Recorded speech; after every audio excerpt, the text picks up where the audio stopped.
All right, so before we begin, I do want to give a heads up. This episode will be full of spoilers for Andor Season 2, Episode 3.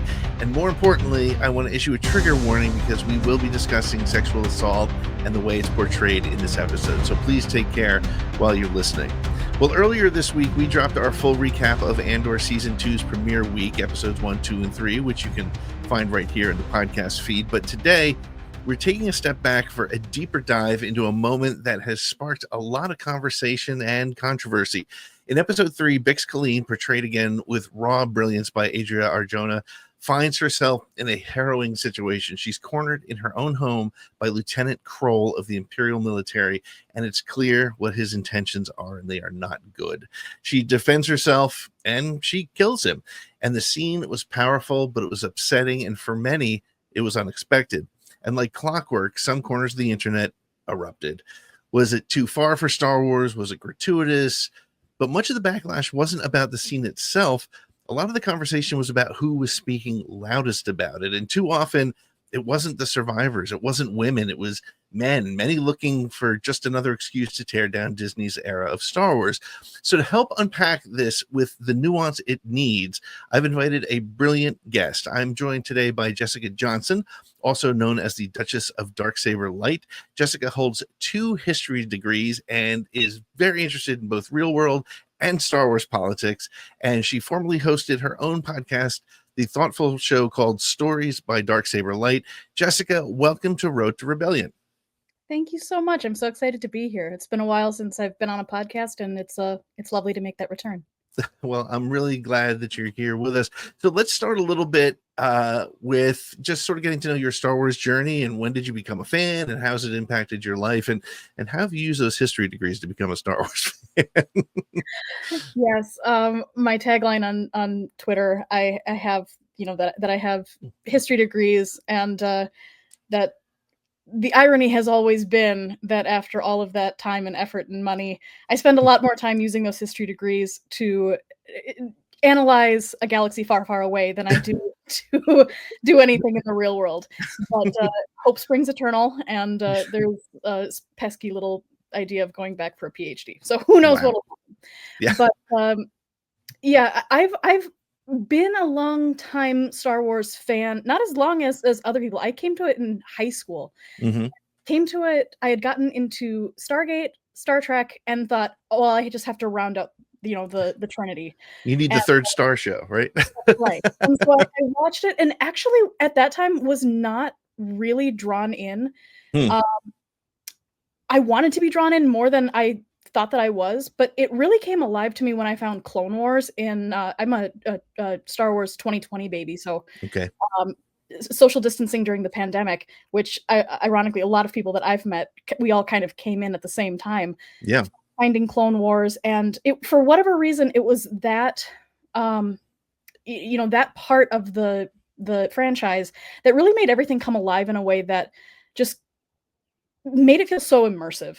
And Yeah. I think that since then, I've really, obviously got obsessed, but really had a deep desire to analyze not only,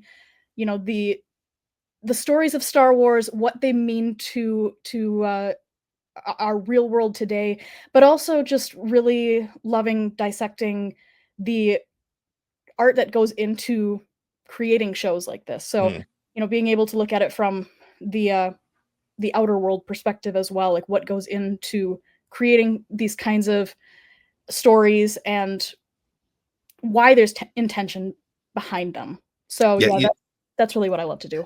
It's really interesting because I do think that, we try so many times, we see it online, we see it wherever, there's keep politics out of my Star Wars. Well, the reality is not just Star Wars, but any good fiction will put a mirror up to the world you live in. And you may not be overt. It may not slap you in the face as some of the things in Andor have so far. But it's, done right. It really pulls all those things together. And of course, George, he took what he came from, the political world he came through. He grew up in the 70s in America during the Vietnam War, which is just such a powerful time. And any fiction that comes from that is going to be driven by what he saw at those times. And so I think that's an important thing to remember. And again, it doesn't, you don't have to watch it for that. And I think again, really good fiction works at multiple levels. You can just watch Star Wars and be like, wow, Luke, Leia, and Han, that's a lot of fun. Or you could take that second step and say, well, what's he trying to say, and what does it mean, and how is it reflecting my world? I completely agree. I think that there's an aspect to it that great fiction is both very escapist, and we all need that in the world, but it also always and ought to, be that mirror that you Yeah. hold up to, and I think that it allows good fiction should allow almost a barrier that allows you to analyze your own world, that actually does give you a little bit of distance. Mm. And it's what I really appreciate about Star Wars as a whole, and now Andor as well, in particular, is that Star Wars has always been really good at providing that barrier where you can talk about a lot of things that are very relevant in the real world, but because it's not our real world, I think that it Mm. allows for people who vote differently, people who think differently, they can all come to it and maybe sometimes even acknowledge, places where they might have blind spots regarding those beliefs as it Yeah. applies to them in the real world. I think that Yeah. I think that George always knew that exactly that's exactly the way to change the world Mm. with fiction like what he was seeking to create. Yeah. Yeah. And it is unfortunate that there's so many loud voices that are actually trying to leverage some of that to drive a different political agenda versus bringing it into a conversation. And actually, that's how you and I started interacting online. Not that we disagreed, but when one of the things that I had posted on X/Twitter, I'll never call it X, it was Twitter, was that I wanted to hear from women because I was only hearing from men about this scene. And just again, real high level, there is a scene in episode 3 of Andor season 2 where Bix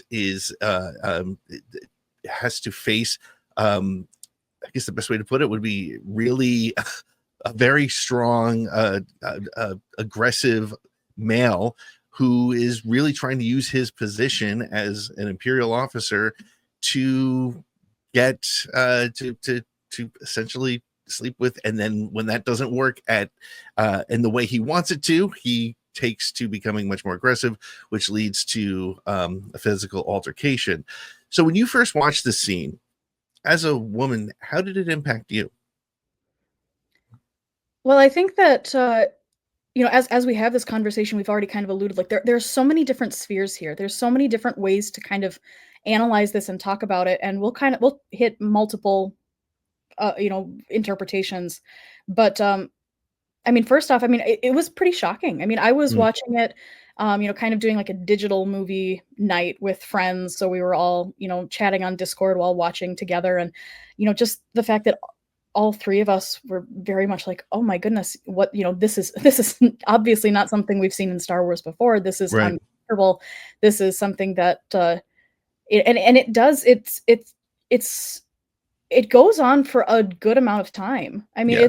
it's not something that is over with quickly. Yep. And so there was definitely that shock. And I think that, all of the things that start to run through my mind kind of relate to the conversations that I knew would be had afterwards, which are things like, oh man, is this gratuitous? Is this something that should be in a show like this? Is this Mhm. taking it too far? The idea of like, oh well, Star Wars was always made for children, and we see it very much as family media. Like, immediately you start to think that like this is different. Right. I knew that those conversations would be very fierce. Mhm. I'm very, very grateful that in my life I have never had to experience something like that. The reactions really have a huge spectrum. So I really Yeah. respect that many people might have different reactions than even I have. Yeah. So, I was going to bring this point up later, but we'll kind of circle back around to what was said online. But I'd love to get your thoughts on, um, I have a friend who did unfortunately go through an assault. And her response was, "I don't want to see this in my Star Wars." So what kind of a response would you have to that? I mean, one thing is I always believe is that every viewpoint is legitimate unless it's hurting someone, right? Unless it's driving action to hurt somebody. But every viewpoint is legitimate. But what would you say to somebody who says, I don't want to be reminded of that event that happened in my life, which was very traumatizing?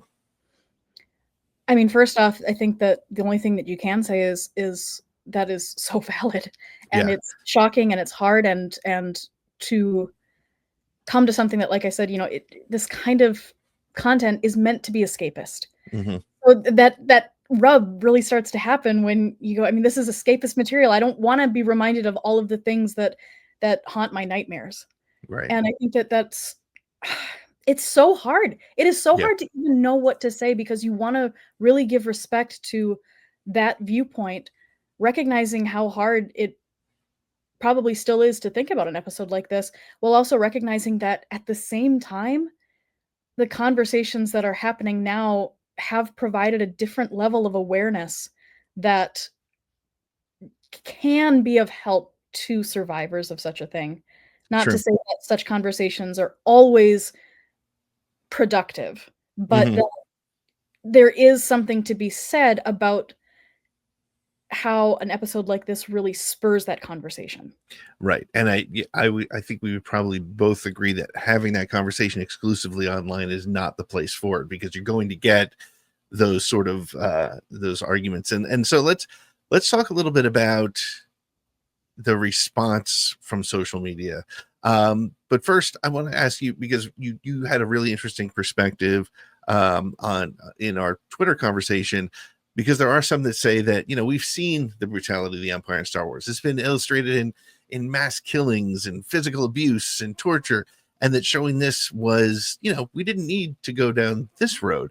Why do you think it's important that this was? And I mean, even Tony Gilroy and Adriana both said that they felt it was important. But why do you think it's an important topic to introduce into this Star Wars, or into the show? Yeah, this was really a fascinating part of the conversation to me because, um, again, as people are having these conversations, they kind of focus on different aspects of the whole topic. But for me, I made a post on Twitter that was specifically about the idea. I quoted the idea that Star Wars or sexual assault has never been a part of Star Wars, Right. and just made a thread listing some examples, things that take place, all the way from, well, I mean, goodness, in terms of sexual assault, especially related to women. I mean, you go right back to A New Hope, and Hmm. you can look at the torture that Leia goes through as a kind of mind rape in that, Right. but especially, of course, everybody always thinks about Return of the Jedi and Leia and Ula and all of these, the world building that was done for Jabba's palace and all of that. But then also what we see in reference books about the aspects of the Twi'lek society that there are there's a real subculture, like there's literal trafficking of Twi'leks Yeah. that Yeah. obviously even that kind of relates back to what we see of Ula in Jabba's palace. But Hmm. then even things in Clone Wars where they were sticking really mature concepts into animated shows that were airing on Cartoon Network and then later Disney, and Right. they get away with it by being pretty implicit. But it's Yep. still there. There is a whole episode of Clone Wars that is essentially dealing with the fact that the Mandalorian Death Watch is kidnapping, enslaving, and at least objectifying, probably assaulting local women Hmm. for their own comfort and for intimidation purposes. Yep. And I just look at that and I go, I think the part of the conversation that really gets to me is not the people who say, I don't want to see this, because I think that there are very valid reasons, men and women, we all might have reasons why we don't want to see it. Mm-hmm. But I think it's the people who reach for justifications that are like, this doesn't have a place in Star Wars, that really make me go, but have you just not noticed it in the past? I think the last topic I want to kind of hit on real quick here is that, the response from social media, and we can name names or not, I don't care either way. Is there a validity to the backlash, or do you think this is being used as a way to misrepresent what happened to drive these anti-Disney era narratives, or is it, is it because it's happening now versus, Clone Wars, the animated series, which was pre-Disney, most of it, for example. Do you think that this is just another tool in the toolbox for people who are trying to find fault and problem with Disney? Yeah. It's complicated. Hmm. I think that criticism of Disney, criticism of Dave Filoni, criticism of just like the state of Star Wars in general, it Hmm. ebbs and flows in ways that you can't even predict. And someone who is lauded one season might be decried as, the ruin of Star Wars the next. Yep. And I felt that too. I think that it is hard though, because the primary actor in this conversation, and I think that it's good to say it, is that Star Wars Theory is the one who has really defined the parameters of this conversation. Hmm. So he is very well known in Star Wars spaces. He's got an awful lot of people who watch him on YouTube. And his takes, personally, I'm not a huge fan of many of them. And what's hard is that you can tell that the the whole point is that he benefits from controversy no matter what he says. So he is emboldened to have takes that are very out there. Right. Whether Right. he believes them or not, what it doesn't really matter, because the creation of a controversial topic really benefits him. But he was the one who really kind of defined the parameters of this conversation, in both big and small ways, when he had, I've just got it up, he says, sexual assault or SA in Star Wars feels unnecessary. You can portray power dynamics and make the audience hate the Empire in other ways without taking it to such a disgusting place. That's the first part. And then he also says Vader wouldn't tolerate this shit, nor does the Empire condone it. It has no place in Star Wars, period. Unnecessary. So like that last statement was really the thing that I latched onto in terms of some of the posts that I made. But even today, like the conversations about Vader's family values has Right. really been something that people have been. I've loved the memes. I think it's been a lot of fun to see a Vader who is leading sexual harassment training at Yeah. with the Empire, because I guess that's we can talk. We can. I don't know. I think that's what's so funny is that we can tolerate him being a murderer. We Right. can tolerate him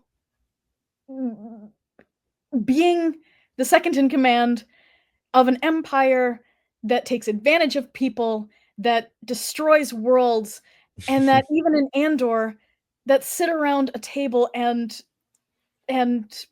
talk about how they're going to essentially deprive an entire people of their planet so that they can strip it for resources. Right. But don't you dare suggest that he wouldn't have a problem with sexual assault. I think it's funny that Star Wars Theory is the one who is defining this conversation so much. I hate that it almost feels like you can't not respond, Yeah. Yep. but I also hate feeling like there's an obligation to respond. Yeah. But at the same time, it doesn't change the fact that the conversation itself has really been defined by what he first put out into the world. So, I don't know how what has your thought been? You said that you saw the episodes originally, and that obviously in that context there wasn't as much conversation happening. Right. But how do you feel it changed once the public also saw the episodes?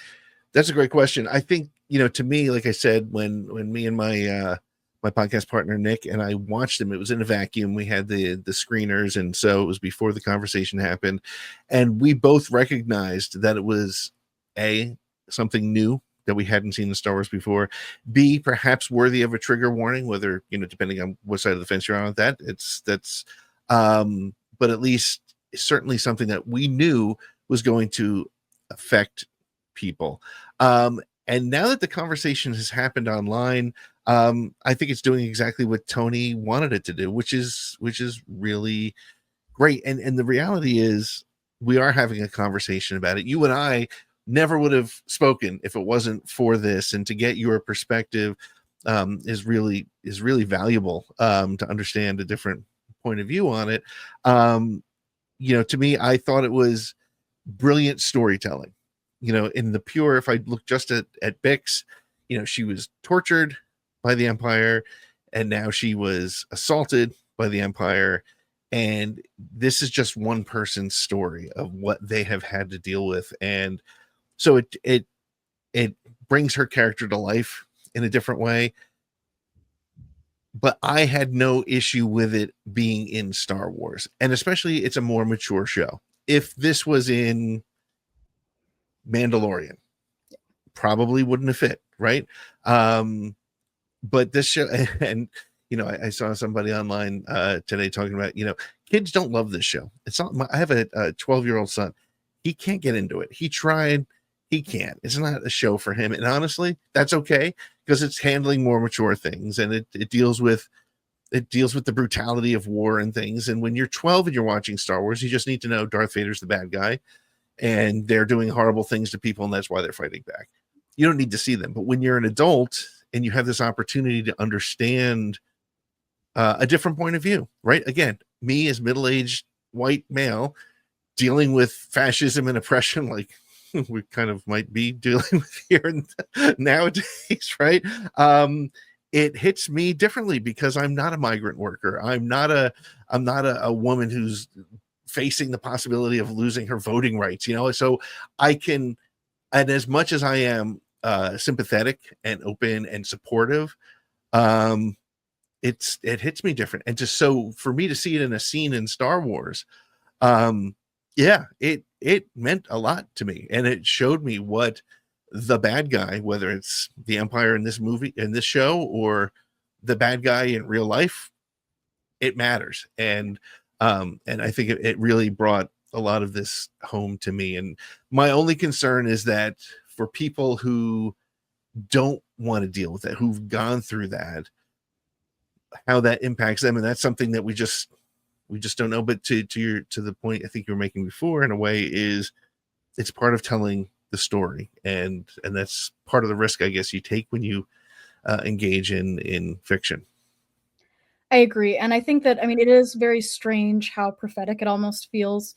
I think that, the stuff with making Bix this undocumented and very vulnerable migrant worker is just, wow. It hits in such a hard way. But again, like that's where I think the ability of fiction to change the world, like it's when people see it and are willing to say, there's something here I don't understand, and have that curiosity, like that's how we develop empathy for each other. That's why we're able to see those different points of view. And I think that that's wonderful. And I also think that it's because it was so intentional, and that the storytelling that was being done was so objectively beautiful, that I hope that that's something that can almost be a balm to people who say, like, I didn't want to see this, I didn't want to be reminded of this.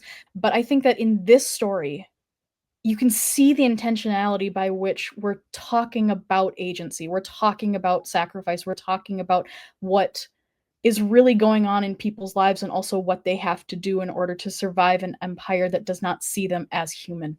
And I think that that's what is just, I think that at the end of the day, in spite of any reservation that I might have, I think that the reason why I'm going to come out and say, I think that this needed to be in Star Wars, I think that it is a benefit to Star Wars, I think that Tony Gilroy did such a wonderful job of intentionally making it so that we have to have conversations like this. I think that I'm always going to come out on the side that says this was a benefit. Again, to me, it lifts up Bix as a character, and it also lifts up the struggle and the fiction. So, but Well, Jess, this has been fantastic. I've really enjoyed talking to you. Where can people keep up with you online and follow what you have to say? Oh gosh, it's funny. I tried to move away from Twitter, but I'm still on Twitter. I think that Yeah. that's probably there to stay. So you can find me at Darksaber Light on there. And we'll see. I mean, I've certainly enjoyed this return to podcasting, and hope to be able to do some more things in the future. But come over to Twitter and say hi. That'd be fun. Well, if we sparked you back into going into podcasting, I will be very happy for that. You can go check out Back Issues. I is it just on Spotify or is it other places? I found it on Spotify. So I think I put it through a Anchor, site. I think. Yeah. Yeah, Anchor. That Yep. the intention was always to get it, wherever you get your podcasts. So. Well, look for Stories of Darksaber Light, and you'll find Jess. Well, that's going to wrap it up for this supplemental episode of Road to Rebellion, the Andor After Show. Thanks so much for joining us. Thanks to Jessica for spending some time with us. We'll be back on Tuesday night next week covering the next 3 episodes of Andor. And if you're enjoying the show, make sure you are subscribed to Around the Galaxy, wherever you get your podcasts. And don't forget, this is just one of the shows across the SSW network. In addition to Around the Galaxy, you can join us live every Thursday night on our YouTube channel, youtube.com/@the-SSW network, for all the Star Wars news of the week, celebrity interviews, and your calls and chats. And if you want to support what we do, head on over to the patreon.com/the-SSW network. You'll get early access and exclusive content and a chance to be a part of the greatest Star Wars community out there. And of course, if you like today's show, leave us a 5-star review, share it with your friends, tell a neighbor, buy a billboard, do something, tell somebody, and let us know what you're thinking of Andor. You can find us on all the socials at the SSW Network, or you can leave us a voicemail at 504-321-1501. We're always up for talking Star Wars. And that's it for this episode. Thanks again for hanging out. Thanks again to Jessica. And until next time, may the Force be with you. And this is the Road to Rebellion.